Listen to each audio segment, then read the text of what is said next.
In this video, we're going to get a little bit more into Mandeville and talk about what he's saying. So, what is Mandeville suggesting? Does he think we should all stop being virtuous? Should we embrace vice? Is that what he's saying? Is he saying basic question around Mandeville has to do with whether any of this is satirical or whether any of this is advising a course of action, or is he merely being descriptive of what he sees in the world? It's a little hard to understand Mandeville from our perspective, I think, and the impact and significance of Mandeville. Almost every economist, philosopher who followed Mandeville felt some kind of obligation to address what he said. The editor of this volume, 100, I think has one of the best analyses of Mandeville that I know of. And he says that Mandeville was among the first philosophers seriously to consider the moral impact of the financial revolution. In other words, living in a capitalist society really changed morality, and it changed interpretation of human nature and human emotion, because basically a lot of the things that drive capitalism are things that have traditionally been defined as vices: desire, luxury, spending. That's really it. Greed, even interest, earning interest. For those of you who are Shakespeare fans, you remember in The Merchant of Venice, Shylock is condemned for not just being a money lender, but by charging interest. It was called usury, and it was considered a sin in the Christian religion.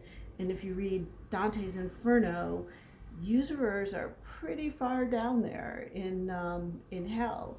So usury was a terrible thing, but basically we're all usurers now. If you have a savings account and you get interest on it, you're committing usury.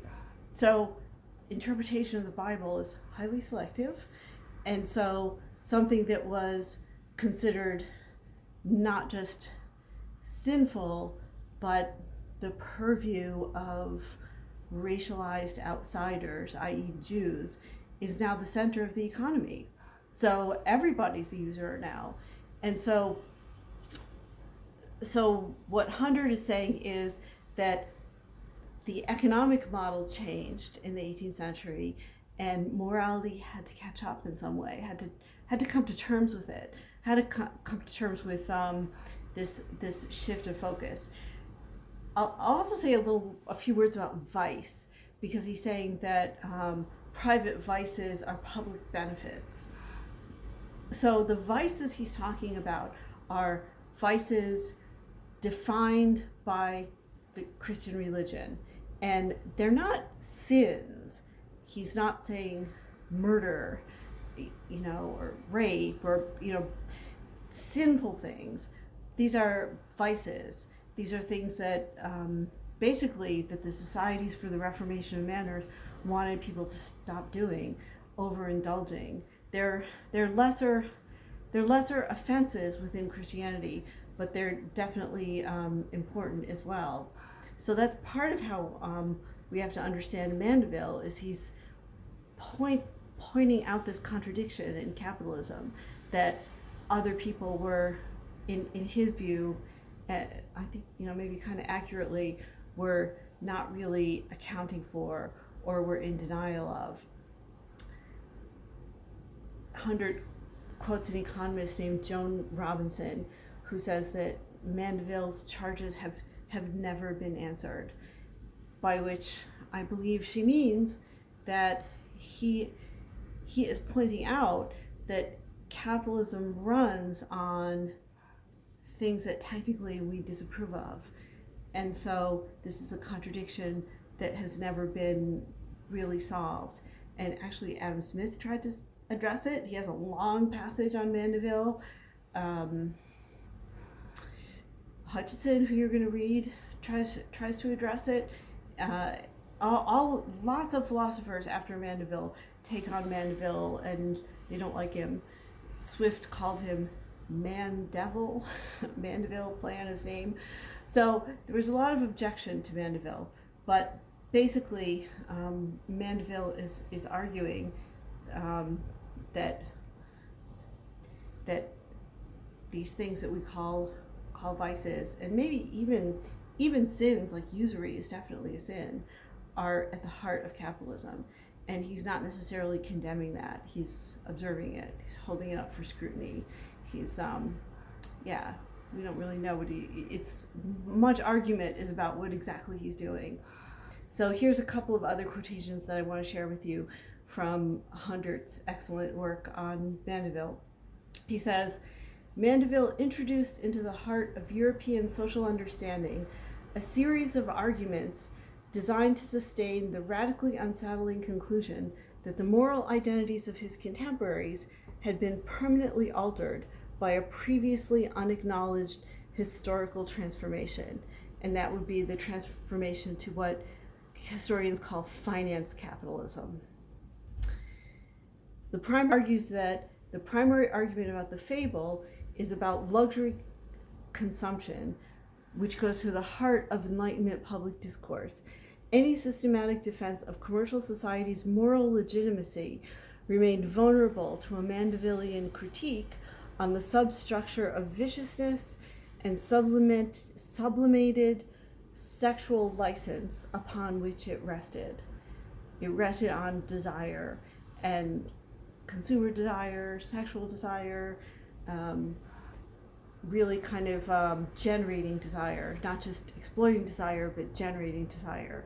So this is something that that Hundert argues had not been really confronted by people until Mandeville, and they were scandalized by Mandeville, and he got a lot of attention, partly because there's some good insight in what he's saying. So I want to take just a few examples of Mandeville, and particularly things that are close to what he says about emotion, honor and shame, and that's on page 45 of your edition. Of course, honor seems like very much like a moral quality, that you should be honorable. Honorable can be a class ranking. Those in the aristocratic elite are said to have honor. We talked about honor with Hobbes. So he says that by honor, in its proper and genuine signification, we mean nothing else but the good opinion of others. Which may seem benign enough, but it actually is pretty radical to say that, because honor doesn't mean that you are good. It means that you have attracted the approval of other people. And so the sovereign is the fountain of honor. So the closer you are to the king, the more honor you have, or queen, or king and queen.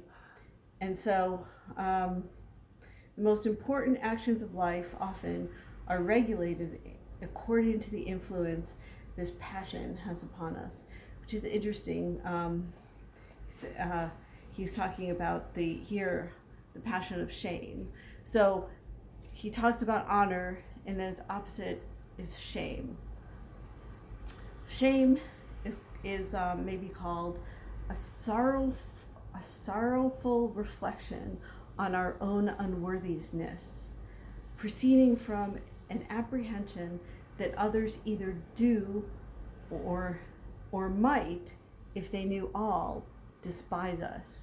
So that's shame. And he argues that a lot of human decisions are made on the basis of shame. And so that is what drives society, which one thing that drives decisions. So, we call this the age of reason. Somebody called it the age of reason, but actually Mandeville is saying that we don't really make decisions on the basis of reason. We make them on the basis of emotion, and a central emotion, which is the basis that we make decisions on, is is avoidance of shame. And so he argues that he has a really interesting example here about shame and morality, which, since you now understand that that Spectator and sentimentalism try to connect emotions to morality, Mandeville is driving a wedge between those. And so he's talking about women and sexuality, and he's saying that prostitutes will often be very good mothers, and he's saying that if a prostitute gets pregnant, she is likely to give birth to the child and raise the child and be very loving. And that is because motherhood is an instinct, like care of children is an instinct. So you just have to accept that to get his example. Most people think that's true, that there's an instinctive desire to take care of the young. But then he says, so-called respectable women, when they get pregnant, sometimes they'll kill their children, which sounds a little crazy, but it's really not. Infanticide was a pretty prominent issue in the 18th century because of, as Mandeville says, the shame attached to having a baby. So those higher class women who have babies and terminate the life of those babies, he argues, are not really bad people.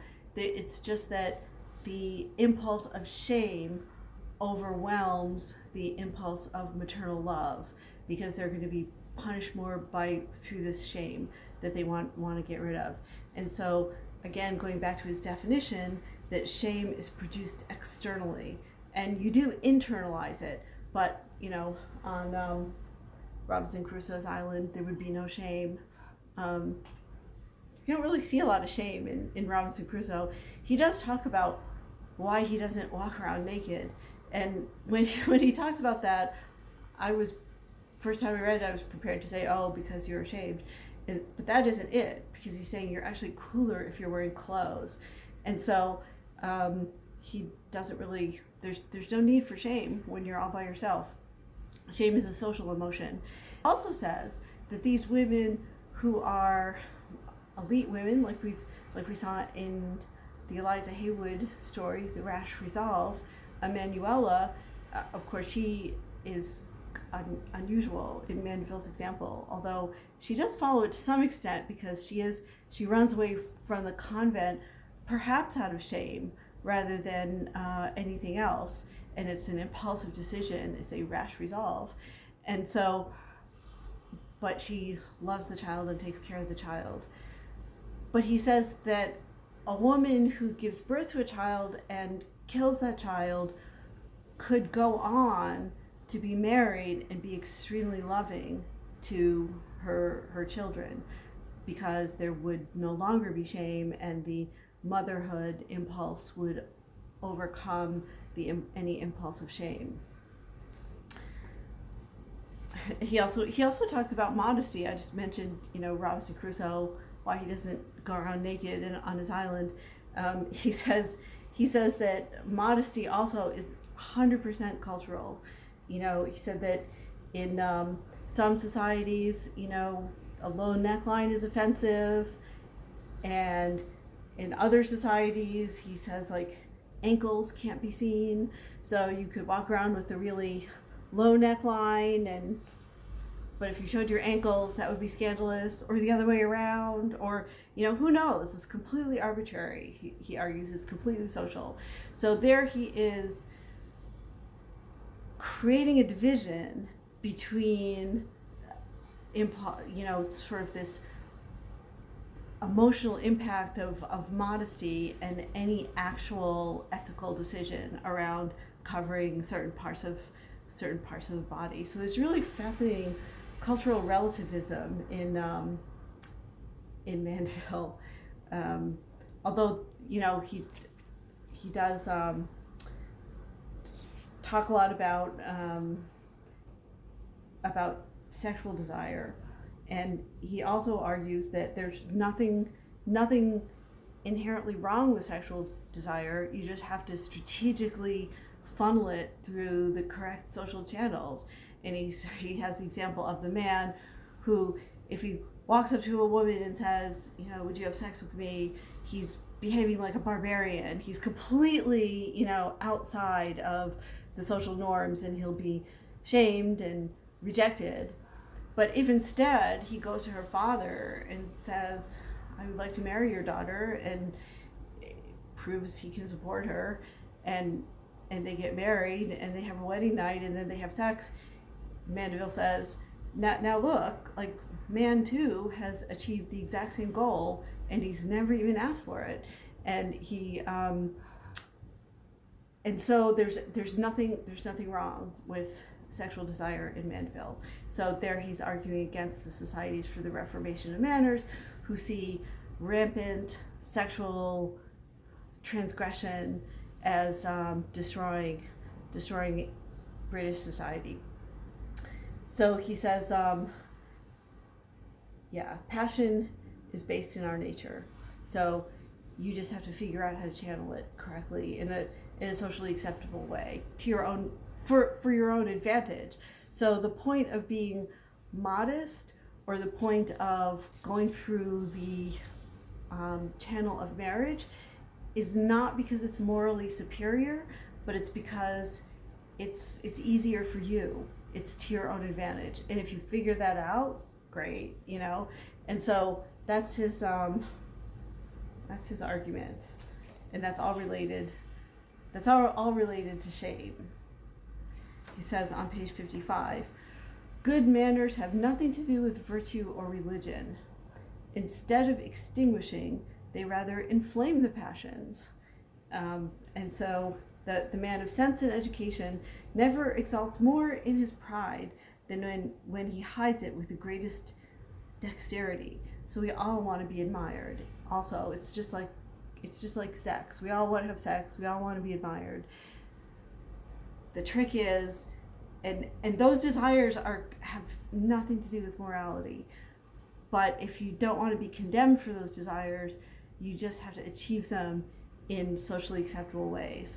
And so essentially he's calling out the hypocrisy of the Christian reformers, and in that particular one. All right, let's move on to luxury. So luxury is not an emotion, but I want to talk about it anyway because it's so important to Mandeville's thinking, and to kind of, and I guess the desire for luxury is kind of an emotion, but it explains really what's going on, I think, at the heart of Mandeville. So I'm just going to read you this first sentence because it's really wonderful. If everything is to be luxury, as in strictness it ought, that is not immediately necessary to make man subsist as he is a living creature. There is nothing else to be found in the world, no, not even among the naked savages, of which it is not probable that there are any, but what by this time have made some improvement on their former manner of living. So, let me finish that before I go on to analyze it. Either in the preparation of their eatables, the ordering of their huts, or otherwise adding something to what once sufficed. So, there's Robinson Crusoe, and he makes himself a hat that deflects water off of his head. Is that a luxury? Maybe it is. Maybe if you really did not believe in luxury, you would just walk around without a hat on. So what he's doing is, it is in a way it's a reductio ad absurdum, but what he's saying is that basically, what is luxury?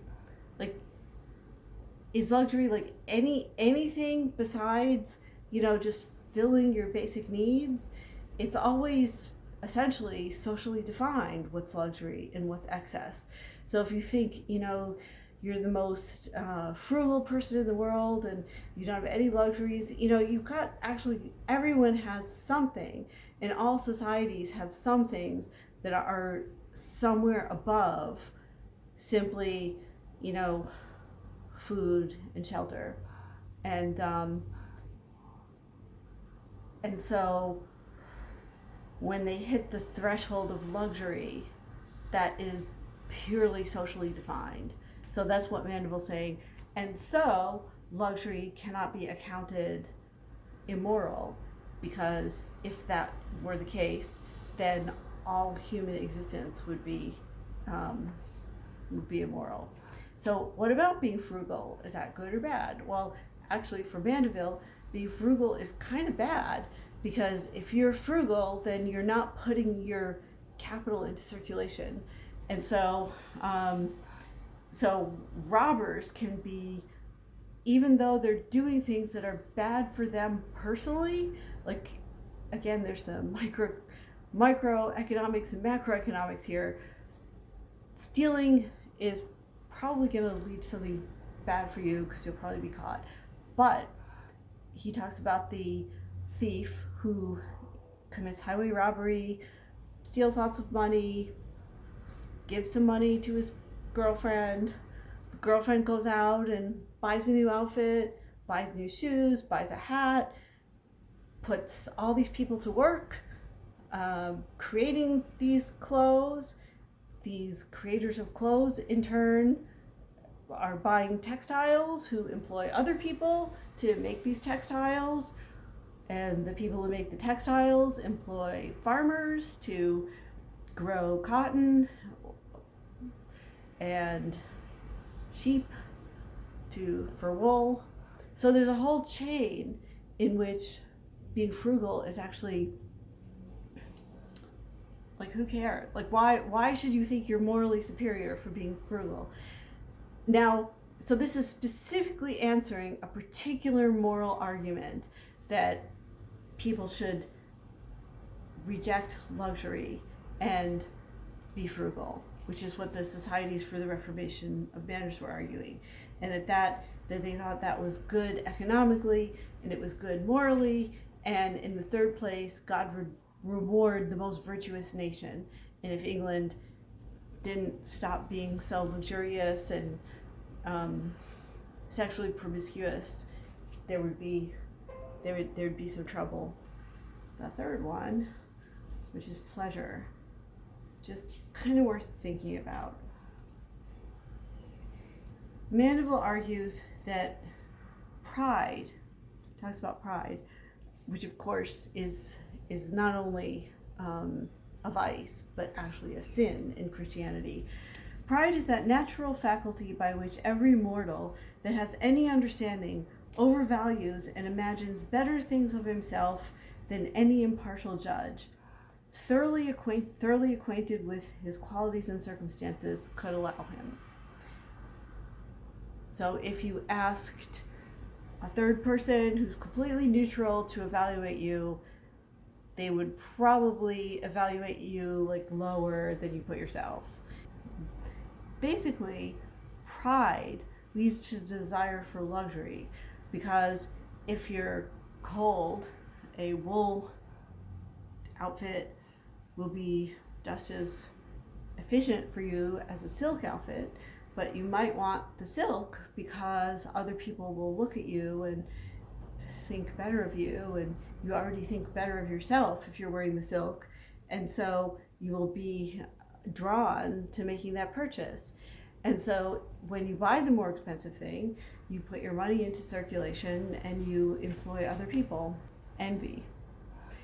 Envy is that baseness in which our nature makes us grieve and pine at what we consider the happiness of others. So we're filled with envy all the time. We're, angry, depressed that other people have stuff that we don't have. And he also said, what's interesting about envy as an emotion is that nobody admits it, and that we're all deeply ashamed of being envious. Envy is a compound of grief and anger.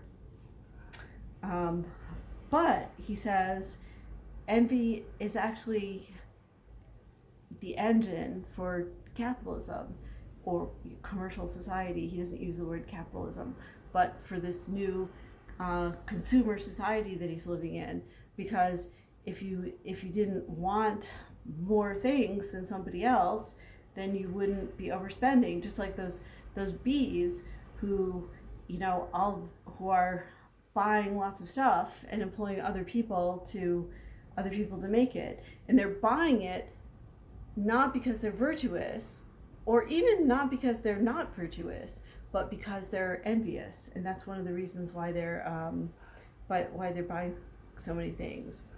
It also leads to this other emotion that we now call Schadenfreude, which is interesting that Mandeville connects it specifically with a commercial economy.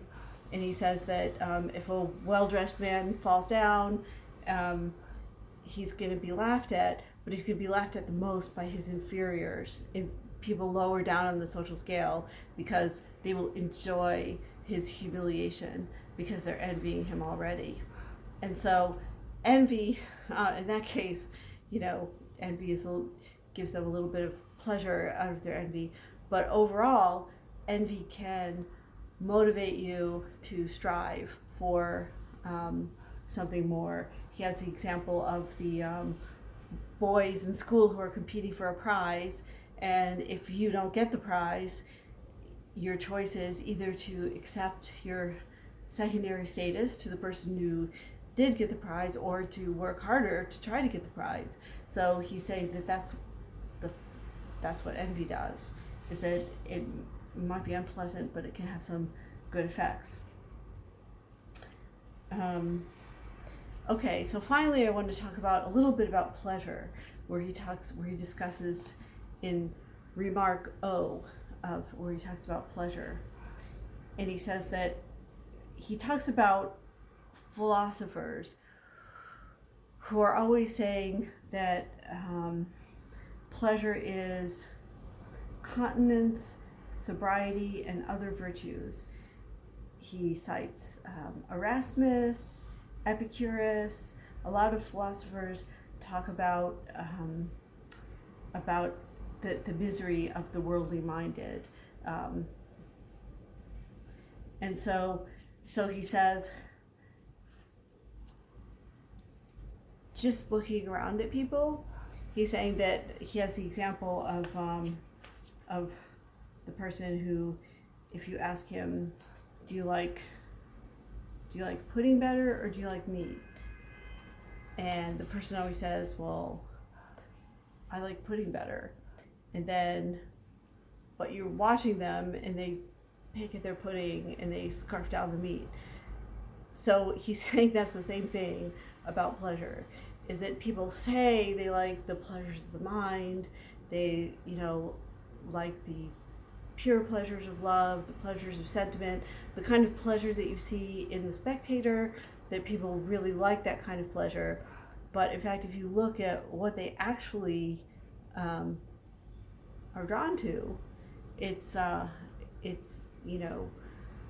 sex and passion and sensual pleasures, worldly and sensual pleasures.